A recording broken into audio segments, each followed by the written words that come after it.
கிராமத்தின் வழியாக அமைக்கப்பட்டு வரும் 4 வழிச்சாலை தேசிய நெடுஞ்சாலையில் இணைப்பு சுற்றுப்பாதை இல்லாமல் அமைக்கப்படுவதாக குற்றம் சாட்டி 12 கிராம மக்கள் சப்வே அமைக்க கோரி மயிலாடுதுறை மாவட்ட ஆட்சியர் மக்கள் குறை தீர்க்கும் கூட்டத்தில் மனு அளிக்கப்பட்டது.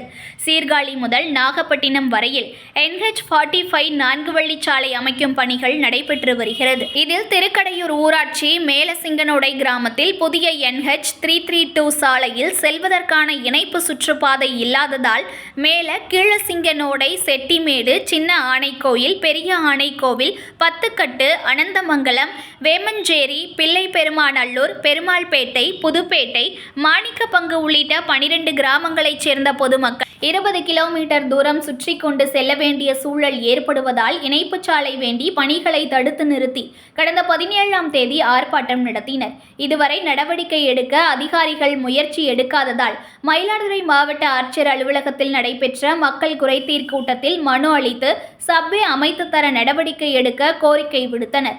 அந்த மனுவில் சிங்கனோடை கிராமத்தில் சப்வே தேசிய நெடுஞ்சாலையில் செல்வதற்கான இணைப்புச் சாலை அமைத்து கொடுக்க வேண்டும், இல்லையென்றால் பல தலைமுறைகளாக வாழ்ந்து வரும் மக்கள் விவசாயம், மருத்துவம், பள்ளி, கல்லூரி உள்ளிட்ட அடிப்படை தேவைகளுக்கு 20 கிலோமீட்டர் தூரம் சுற்றி கொண்டு செல்ல வேண்டிய அவல நிலை ஏற்படும். இதுகுறித்து மாவட்ட ஆட்சியர் சம்பந்தப்பட்ட துறை அதிகாரிகளிடம் பேச்சுவார்த்தை நடத்தி சப்வே அல்லது மேம்பாலம் அமைத்து கொடுக்க வேண்டும், இல்லையென்றால் 12 கிராம மக்களும் ஒன்றிணைந்து பெரிய அளவில் போராட்டம் நடத்த வேண்டிய சூழல் ஏற்படும் என்று அதில் குறிப்பிட்டுள்ளனர். சுடுகாடு போகணுன்னாக்கா 20 கிலோமீட்டர் சுற்றி வர அளவுக்கு செய்கிறாங்க. அந்த சாலையை கடந்து வர அளவுக்கு ஆஸ்பத்திரி கிழக்க தான் இருக்குது. வித்யாமதி ஸ்கூல் ஒரு பெரிய ஸ்கூல் எல்லாம் கிழக்க இருக்குது. அதில் தான் எல்லாம் போய் எல்லாம் விட்டுட்டு வராங்க.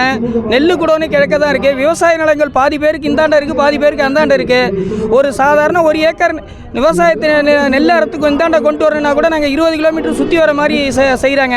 அதனால் அந்த சாலையை எங்களுக்கு மேம்பாலமோ அல்லது சப்வே அமைச்சு கொடுக்கணும். இல்லைனாக்கா நாங்கள் கடுமையாக மக்கள் எதிர்ப்பு தெரிவித்து கண்டனத்தை தெரிவிக்கிறோம். போராட்டம் நடத்த நேரிடும். எதுக்குன்னு கேட்டிங்கன்னா எங்கள் பகுதியை 2ஆக உடைக்கிறாங்க. ஒரு பிரேதம் தான் மேற்க உள்ளவங்க செத்தா நாங்கள் 25 கிராமம் இல்லாத ஒரு பல பகுதிகளை கடந்து வர வேண்டியதாக இருக்குது. அதே மாதிரி இங்கேருந்து நாங்கள் கடைக்கு போகணுன்னா கூட, பிள்ளைகள ஸ்கூல் கூட போகணுன்னா கூட மேற்க உள்ளவங்க இது பண்ணி கிழக்க உள்ளவங்க ஒரு திருக்கடையூர் கடத்தருக்கு சாதாரண ஒரு மளிகை கடைக்கு போகிறதா கூட 20 கிலோமீட்டர் சுற்றி வர அளவுக்கு, 15 கிலோமீட்டர் சுற்றி வர அளவுக்குலாம் போடுறாங்க. அதனால் இது வன்மையாக நாங்கள் கிராமத்து சார்பாக கண்டிக்கிறதோட மாவட்ட நிர்வாகம் இதில் தலையிட்டு எங்களுக்கு சரியான காவல்துறை நிர்வாகமாக ஒத்துழைத்து எங்களுக்கு சரியான நீதி கிடைக்குமாறு பணியோடு கேட்டுக்கிறோம். ஏன்னா இல்லைன்னா எங்களோட வாழ்வாதாரம் சுத்தமாக பாதிக்கும். நாங்கள் விவசாயத்தை நம்பி இருக்கோம். ஒரு கொல்லைக்கு போகணுன்னாக்கா இன்றைக்கி ஒரு மருந்தடிக்க போகணுன்னா, ஒரு ஆள் விட்டு களை எடுக்க போகணுன்னா கூட 10 கிலோமீட்டர் 15 கிலோமீட்டர் சுற்றி போக வேண்டியது இருக்குது. அரசாங்கம் தயவு கூர்ந்து கவனம் செலுத்தி அதில் ஒரு சப்வே அமைத்து தருமாறு பணியோடு கேட்டுக்கொள்கிறோம்.